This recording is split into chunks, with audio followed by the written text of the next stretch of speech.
Warahmatullahi wabarakatuh. Kali ini saya akan berbagi sedikit tentang sharing ekonomi yang juga menjadi salah satu hal yang cukup menarik ya di perekonomian digital yang sedang kita jalani saat ini. Yang pertama dulu kita masuk ke dalam definisi. Terus terang saja sharing ekonomi ini belum mendapatkan bentuk yang kokoh di literatur akademik yang ada saat ini. Jadi definisinya sangat banyak dan belum mengerucut. Misalnya yang pertama dari Russell Bosman mengemukakan bahwa sharing ekonomi itu merupakan sebuah sistem yang mengaktifasi nilai-nilai yang belum bisa diambil sebelumnya oleh aset-aset yang dimiliki oleh masyarakat melalui berbagai model, misalnya dari bentuk platform, dari bentuk marketplace dan lain sebagainya, yang tujuannya adalah membuat nilai-nilai tadi yang belum tereksploitasi dengan baik itu bisa lebih efisien dan bisa menjangkau akses yang lebih luas. Kemudian yang kedua, sharing ekonomi itu dianggap sebagai sebuah perekonomian yang dibangun dari network yang terdistribusi oleh sejumlah individu, komunitas, bisa juga perusahaan, tapi sifatnya tidak tersentralisasi. Jadi fokusnya di sini adalah terdistribusi, desentralisasi. Dan hal ini mengubah proses hidup kita, pola hidup kita, bagaimana cara kita melakukan produksi, bagaimana cara kita melakukan konsumsi, bagaimana kita belajar, dan seterusnya. Lalu yang ketiga, definisi yang agak berbeda juga adalah bahwa sharing ekonomi itu merupakan nilai-nilai berbagi sumber daya. Dan berbagi sumber daya itu bisa sangat luas cakupannya, mulai dari saling bertukar, kemudian collective purchasing, membeli secara kolektif, kemudian melakukan collaborative consumption, mengkonsumsi secara bersama-sama, kemudian share ownership, kepemilikan bersama, kemudian co-creation, recycling, upcycling, distribution, renting, borrowing, dan lain sebagainya. Jadi di definisi yang ketiga ini cakupannya jauh lebih luas. Selama sebuah aset itu dibagi atau penggunaannya dimanfaatkan oleh berbagai pihak, maka kita bisa definisikan sebagai sharing ekonomi. Selanjutnya ada beberapa terms dan definisi yang berbeda. Misalnya yang pertama, sharing ekonomi itu juga sering disebut sebagai kolaboratif ekonomi atau sebuah perekonomian yang didasarkan pada jejaring atau koneksi antar berbagai individu dan komunitas. Jadi di sini sifatnya tidak sentralisasi melainkan desentralisasi. Lalu yang kedua adalah collaborative consumption, mirip seperti collaborative ekonomi. Bedanya di sini lebih fokus kepada konsep sharing, swapping, trading, dan renting. Jadi bagaimana sebuah aset itu dibagi, dipertukarkan, disewakan, diperdagangkan, dan lain sebagainya. Jadi fokusnya bukan kepada apa yang kita konsumsi, tapi bagaimana cara kita mengkonsumsinya atau memanfaatkannya. Lalu sharing ekonomi tadi juga sudah didefinisikan sebagai model ekonomi yang berbasis pada pertukaran aset yang nilainya itu belum dimanfaatkan secara optimal. Kemudian dari situ nanti kita bisa tukarkan antara skills, kemudian dengan aset atau keuntungan yang sifatnya moneter maupun non-moneter. Lalu yang sering juga didefinisikan mirip dengan sharing ekonomi adalah peer-to-peer ekonomi, yaitu transaksi antara individu yang memfasilitasi adanya pertukaran produk dan jasa di antara sesamanya.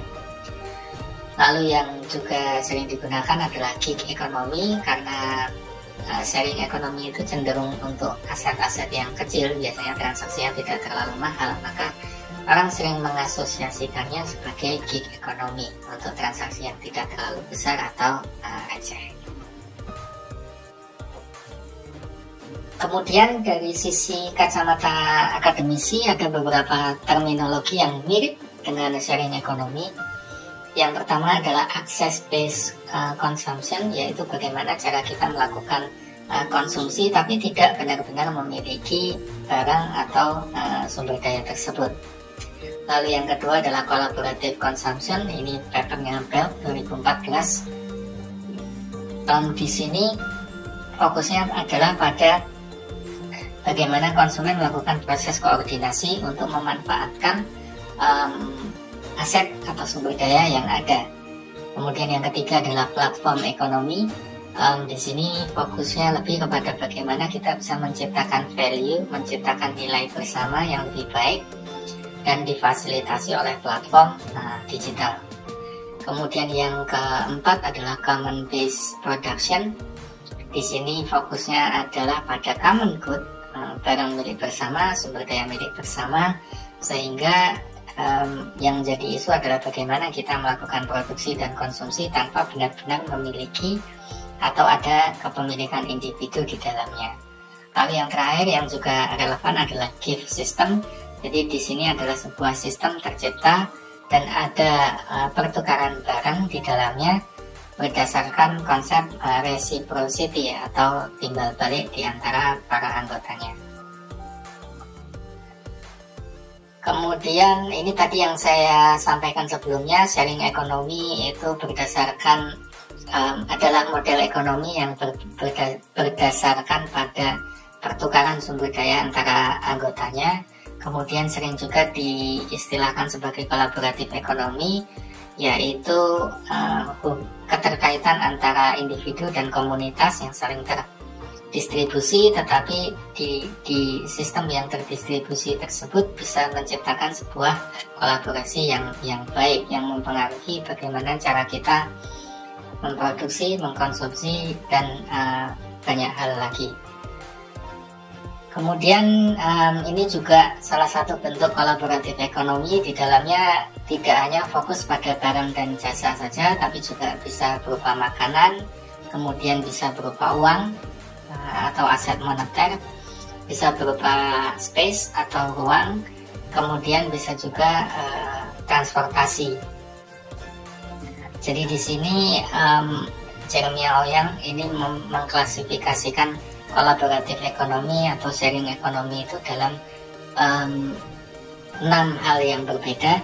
Tidak hanya barang, tidak hanya jasa, tapi juga makanan, uang, space, dan transportasi. Dan rasanya 6 hal ini kurang lebih ya mencakup apa yang selama ini kita lihat sama-sama atau mungkin kita gunakan sama-sama terkait dengan sharing ekonomi. Yang menjadi concern kalau dari kacamata akademisi dan peneliti adalah soal definisi, karena seperti yang saya sampaikan tadi, sharing ekonomi itu definisinya belum fix, belum rigid, tetapi satu hal atau dua hal yang bisa digarisbawahi adalah di dalamnya ada relationship, peer-to-peer relationship yang terdesentralisasi atau terdistribusi, bisa berupa pertukaran barang dan jasa, bisa juga proses co-production, co-consumption, dan lain sebagainya. Tapi intinya di situ ada relationship yang sifatnya peer-to-peer. Kemudian yang kedua, sharing ekonomi itu difasilitasi oleh platform digital atau teknologi berbasis internet atau berbasis mobile. Ini yang membedakan platform digital dengan platform yang sudah ada sebelumnya. Kemudian mengapa sharing ekonomi menjadi semakin relevan? Ada banyak alasan, misalnya karena ekonomi menjadi semakin sulit sehingga orang kemudian cenderung lebih memilih untuk sharing saja. Misalnya harga mobil semakin mahal, jadi orang lebih suka, tidak perlu memiliki mobil selama bisa mendapatkan akses terhadap kendaraan tersebut. Lalu yang kedua, di negara maju yang semakin concern dengan sustainability, dengan environmental issue dan lain sebagainya, menganggap bahwa dengan melakukan sharing ekonomi itu kita bisa menghemat waste. Kemudian yang ketiga, masih nyambung dengan poin yang kedua, adalah bahwa kalau disadari, dipikirkan baik-baik, ternyata kita punya barang yang mungkin tidak kita gunakan. Misalnya kita punya kamar yang bisa disewakan atau mobil yang sebenarnya tidak kita gunakan terus-menerus setiap harinya misalnya. Dan dari situ ternyata kita bisa eksploitasi aset yang kita miliki untuk mendapatkan income tambahan. Kemudian yang keempat, kalau terlalu banyak pilihan itu membuat kita lebih tidak happy, lebih stres misalnya. Jadi lebih baik kita memiliki barang lebih sedikit, tidak terlalu banyak choice, tetapi hidup kita lebih konten, lebih happy. Kemudian yang kelima, kualitas produk makin kesini dianggap makin kurang baik ya, sehingga tidak ekonomis untuk memiliki sendiri, membeli sendiri, dan seterusnya. Dan oleh karena itu konsep sharing ekonomi menjadi lebih relevan. Kemudian apa yang menjadikan seseorang itu mau berbagi? Karena secara naluriah kan manusia itu homo homini lupus, manusia itu cenderung individualis, tribalis, hanya mementingkan golongannya atau keluarganya dan lain sebagainya. Tapi kenyataannya banyak juga di antara kita yang menyukai konsep sharing ekonomi ini. Misalnya yang dibagi selain tentu saja adalah barang, yang kedua adalah jasa, kemudian transportasi, kemudian tadi space, kemudian money, dan yang terakhir adalah knowledge. Ini yang jarang mendapatkan perhatian ya, terutama yang terakhir dari sisi knowledge, karena kalau kita lihat misalnya YouTube atau platform digital lainnya, Spotify dan seterusnya, banyak orang yang mulai dengan royalnya membagi konten yang dimiliki. Ya walaupun debatable ya, ada konten yang bagus, ada konten yang tidak bagus, tapi kecenderungan orang untuk membagi knowledge itu semakin besar. Dan umumnya orang lebih suka membagi knowledge daripada memberikan uang. Ini adalah beberapa contoh sharing ekonomi yang ada. Ini juga beberapa kategori sharing ekonomi, termasuk persentasenya, penggunanya, dan lain sebagainya. Kemudian ini dari literatur yang lain, dari Robin Teglen, contoh-contoh sharing ekonomi yang sifatnya consumption, learning, production, finance, dan governance. Kemudian yang perlu diperhatikan kaitannya dengan sharing ekonomi adalah proses adopsi. Tentu saja di satu sisi ada dorongan untuk melakukan adopsi, tapi di sisi lain ada hambatan untuk melakukan adopsi. Dorongannya adalah tentu saja kita bisa menghemat uang, kemudian kita bisa mendorong terciptanya sustainability, mendukung upaya-upaya untuk keberlanjutan yang sifatnya lebih ramah lingkungan misalnya. Kemudian teknologi yang semakin canggih, akses internet yang semakin mudah, kemudian adanya pergeseran nilai. Kalau dulu orang harus punya mobil sebagai simbol status misalnya, tapi sekarang orang mungkin yang penting punya akses untuk kendaraan, tidak harus memiliki misalnya karena rumah sempit misalnya, kemudian untuk parkir juga susah dan lain sebagainya, maka mungkin tidak punya mobil pun juga tidak masalah gitu. Sementara ada dorongan lain, misalnya kenyamanan. Tadi kalau punya mobil kita ke mall, mungkin di hari-hari weekend susah untuk cari parkiran misalnya. Atau kalau kita punya kendaraan sendiri, punya mobil sendiri, kemudian harus nyetir sendiri, kena macet dan lain-lain, itu juga membuat kita tidak nyaman. Selain itu, soal komunitas juga perlu diperhatikan, karena semakin kemari semakin marak atau semakin banyak muncul komunitas-komunitas baru, dan ini menciptakan trust atau kolektivisme di antara anggota komunitas, sehingga setelah tercipta trust dan lain sebagainya, maka kecenderungan untuk berbagi menjadi lebih besar. Tapi di sisi lain juga ada barriernya atau hambatannya. Misalnya tadi yang baru saja disinggung tentang trust. Ketika kita berbagi sumber daya yang sifatnya receh, mungkin tidak terlalu masalah ya, tetapi ketika itu sudah sesuatu yang besar, misalnya kendaraan, rumah, atau uang misalnya, maka faktor trust ini masih menjadi hambatan yang cukup signifikan.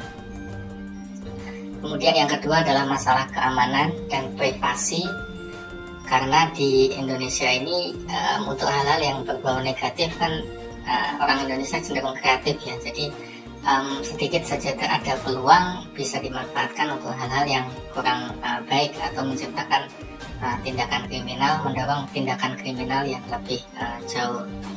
Kemudian privasi juga belum menjadi isu yang diperhatikan di kita, padahal ini bisa menjadi sesuatu yang besar begitu, tentang bagaimana data kita digunakan, bagaimana profil kita dimanfaatkan, dikelola, diolah lebih lanjut, dan lain sebagainya. Lalu yang ketiga adalah kemudahan berbagi. Untuk konteks negara berkembang, ini masih menjadi tantangan ya. Kalau di Indonesia mungkin di Jakarta atau di kota-kota besar ini tidak menjadi masalah, tapi di daerah, di pelosok, konsep sharing ini masih menjadi hambatan yang perlu diperhatikan. Nah, yang menjadi kritik adalah apakah kita perlu mengglorifikasi sharing ekonomi ini sebagai sebuah model bisnis yang baru, atau jangan-jangan ini merupakan bentuk kapitalisme saja yang berbeda, yang bajunya berbeda gitu, tapi sebetulnya isinya sama saja. Ada dua pandangan yang berbeda. Misalnya yang satu melihat sharing ekonomi ini sebagai sesuatu yang positif, mendorong terciptanya peluang-peluang baru. Tapi di sisi lain juga tidak sedikit juga yang mendorong atau mengkritisi sharing ekonomi ini sebagai sesuatu yang destruktif ya, yang sifatnya merusak. Misalnya bisa dilihat di beberapa klip tersebut, Emily Kester itu cenderung yang positif, sementara Ed Erickson itu cenderung yang negatif. Lalu beberapa inisiatif yang sifatnya kolaborasi tadi sudah disampaikan di depan, bisa berupa agriculture, bisa berupa urban activities, bisa berupa misalnya food is free, kemudian guerrilla gardening, people kitchen, dan lain sebagainya. Ini adalah beberapa contoh inisiatif-inisiatif yang sifatnya kolaboratif, yang berbasis komunitas dan tumbuh dengan sangat signifikan. Dari situ muncul juga konsep baru yang disebut sebagai platform co-op atau platform cooperativism.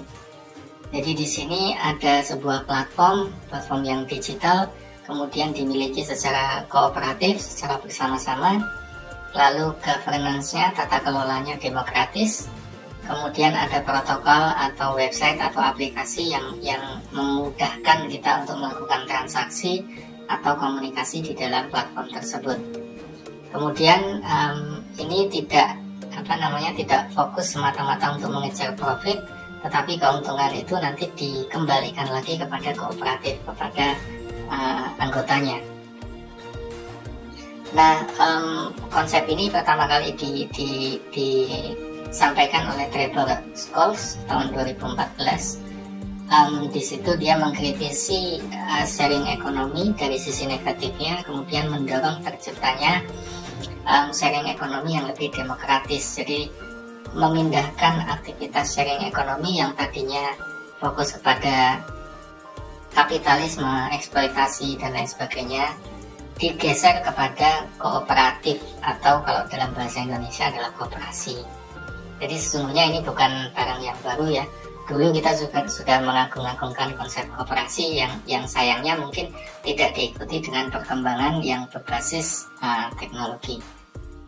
Berikut adalah beberapa contoh dari platform cooperativism, misalnya Megdata, Stocks United, Up & Go, Resonate, dan Airbnb. Selanjutnya, ini adalah beberapa berita tentang sharing ekonomi, terutama dari sisi yang kontroversinya ya, misalnya dari Airbnb dan Uber. Dua sharing ekonomi platform ini paling banyak dikritisi, kemudian juga paling banyak dijadikan sebagai objek studi di paper-paper ilmiah. Kemudian kalau di Indonesia ya tentu saja Gojek, kemudian Grab, dan lain sebagainya itu adalah salah satu atau salah dua dari sharing economy activities yang paling banyak mendapat sorotan. Lalu kita masuk ke bagian yang tadi mendorong kontroversi ya, misalnya adalah kelebihan dan kekurangannya. Sepintas memang jauh lebih banyak kekurangannya, karena kelebihannya hanya membantu mengatasi masalah kepemilikan, kemudian mendorong keberlanjutan lingkungan yang lebih baik, kemudian membuat komunitas yang lebih kohesif, dan memberikan keuntungan yang sifatnya ekonomik. Tapi di sisi lain, sharing ekonomi juga mendapat kritik karena profitnya dianggap tidak seimbang antara driver dengan perusahaan pemilik platform digital tersebut.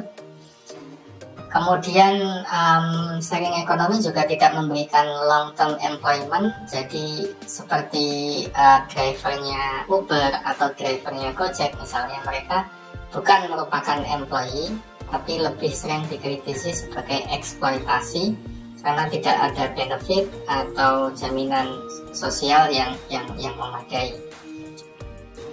Kemudian yang ketiga, platform digital untuk sharing ekonomi yang cukup besar, misalnya Airbnb atau Uber, itu bisa menciptakan kompetisi yang sangat ketat, dan ini sudah mendapatkan sorotan, sudah banyak dikritisi di berbagai negara yang berbeda. Lalu yang keempat, sharing ekonomi ini juga sebetulnya tidak benar-benar sharing karena ujung-ujungnya lebih merupakan sewa menyewa saja. Seperti contoh Airbnb misalnya, beberapa kali saya sendiri membandingkan tarif untuk sewa di Airbnb itu bisa jadi lebih mahal bila dibandingkan kalau membeli atau menyewa langsung di hotel untuk daerah atau wilayah yang kurang lebih sama. Jadi ini juga yang mendapat sorotan bahwa sharing ekonomi itu tidak benar-benar sharing, tapi lebih kepada kapitalisme yang dibungkus dengan baju atau nama yang baru. Kemudian isu lain adalah soal aturan hukum dan regulasi. Kemudian yang terakhir juga adalah bahwa konsep environmentally friendly ini juga tidak benar-benar terbukti, karena bisa jadi justru lebih banyak driver Uber yang turun ke jalan, lebih banyak driver Gojek yang ada di jalan dan lain sebagainya, yang itu membuat polusi atau emisi gas dan lain sebagainya yang lebih besar. Dan dari sisi akademik, banyak hal yang bisa di follow up tentang sharing ekonomi ini, misalnya adalah tension atau contradiction antara individual freedom dengan collective society. Kemudian tension antara renting dengan sharing, karena tadi kan konsep sharing itu dikritisi karena ini sesungguhnya sebetulnya bukan merupakan sharing, bukan merupakan berbagi, tapi transaksi ekonomi sewa menyewa saja. Kemudian kalau di Indonesia kita sangat mendorong kolektivisme, jadi apa-apa dilakukan bersama-sama, rame-rame, ngumpul. Tapi di sisi lain ada nilai-nilai modernitas yang mendorong individualisme. Ini juga mempengaruhi bagaimana sharing ekonomi itu dilakukan. Kemudian ada juga trade-off yang sifatnya inevitable, tidak bisa dihindari. Yang pertama adalah terkait dengan security, keamanan, dan kenyamanan. Ya, kalau kita ingin lebih aman pasti akan lebih sulit ya, akan lebih tidak nyaman. Tapi kalau kita ingin sesuatu yang nyaman, maka keamanannya pasti harus dikorbankan. Demikian juga dengan surveillance dan personal data, privacy dengan pengumpulan data yang dilakukan oleh big tech yang biasanya ada di balik sharing ekonomi. Selanjutnya, problem klasik tentang principal agent ini juga menjadi masalah. Jadi bagaimana sih hubungan principal agent di dalam sharing ekonomi itu, misalnya antara perusahaan yang menguasai sharing ekonomi seperti Uber atau Gojek misalnya dengan drivernya, kemudian dengan pemilik restoran misalnya, kemudian dengan customer atau penggunanya dan lain sebagainya. Lalu di dalamnya ada transaction cost yang terlibat, mengikat satu dengan yang lain. Itu juga masih menjadi polemik karena ini tidak bisa menggunakan konsep principal agent yang konvensional. Lalu yang berikutnya adalah asymmetric information, karena di dalam sebuah sharing ekonomi yang dilakukan oleh perusahaan besar, umumnya mereka menggunakan algoritma yang canggih sehingga ada informasi-informasi yang kita tidak tahu. Pengguna maupun pihak luar itu umumnya tidak bisa mendapatkan informasi yang jelas. Misalnya kalau Anda naik Gojek atau naik Grab dari Malioboro ke kampus UGM misalnya, berapa sesungguhnya tarif yang normal gitu, karena setiap saat selalu berubah-ubah. kalau kadang ada promo tertentu, kemudian kadang kalau terlalu padat ada surge pricing dan lain sebagainya, itu membuat asimetri informasinya sangat tinggi. Kemudian ada juga perasaan fear of missing out, FOMO, punishment secara sosial kalau kita tidak ikut terlibat, kalau kita tidak ikut aktif di sana. Lalu konsumen umumnya blind bidding ya, karena tadi kita tidak tahu nih berapa tarif yang sesungguhnya, berapa harga yang sesungguhnya, maka ketika kita mengajukan penawaran ya sifatnya blind. Lalu konsep filosofis terkait dengan platform digital, sharing ekonomi dan lain sebagainya adalah debat antara apakah kita ingin utilitarianisme atau kita fokus kepada moralitas yang diusulkan oleh Immanuel Kant. Kalau dari sisi utilitarianisme, maka kita fokus pada maksimum profit untuk semuanya. Tapi di sini ada pertanyaan, siapa nanti yang harus bertanggung jawab? Siapa yang harus accountable? Kemudian bagaimana kita blaming terhadap pihak yang melakukan kesalahan misalnya. Lalu bagaimana cost and benefit itu dilakukan. Tapi di sisi lain ada pandangan filosofis yang berbeda. Kalau morality ini fokusnya pada tujuan akhirnya, end in itself. Jadi tanggung jawab seseorang adalah melakukan sesuatu dengan baik dan mendapatkan hasil atas apa yang dia perbuat, sehingga fokusnya adalah kepada responsibility, kepada pertanggungjawaban. Selama itu sudah terpenuhi maka itu sudah baik. Tapi bagaimana dengan yang lain? Bagaimana dengan pihak yang tidak terlibat tapi terdampak misalnya? Itu juga menjadi masalah. Nah, dua hal ini yang mungkin perlu diselesaikan kalau kita ingin mendiskusikan tentang sharing ekonomi secara lebih mendalam. Kemudian ini beberapa paper yang relevan kaitannya dengan sharing ekonomi, misalnya Rancourdas 2015, apakah sharing itu benar-benar caring? Ini yang tadi saya sampaikan di beberapa slide sebelumnya. Sharing itu sering dikritisi sebagai bentuk lain dari renting, bentuk lain dari eksploitasi, bentuk lain dari kapitalisme. Kemudian juga Franken dan Shore ini lebih melihat sharing ekonomi dari sisi atau dari kacamata yang agak lebih holistik ya, lebih komprehensif. Bagaimana sebetulnya pengaruh sharing ekonomi ini terhadap kehidupan kita. Oke, itu saja mungkin yang bisa saya sampaikan. Terima kasih atas perhatiannya. Saya tutup dengan quote dari Isaac Asimov bahwa the saddest part of life itu lebih kepada science gather knowledge faster than society gathers wisdom. Kita mendapatkan banyak sekali teknologi, kita mendapatkan banyak sekali knowledge, tapi kemampuan kita untuk mencerap itu semua, menghasilkan kebijakan, kearifan itu tidak secepat itu, dan gap itu yang menjadikan masalah-masalah yang sering kita hadapi saat ini. Oke, terima kasih banyak atas perhatiannya. Bila taufiq wal hidayah. Assalamualaikum warahmatullahi wabarakatuh.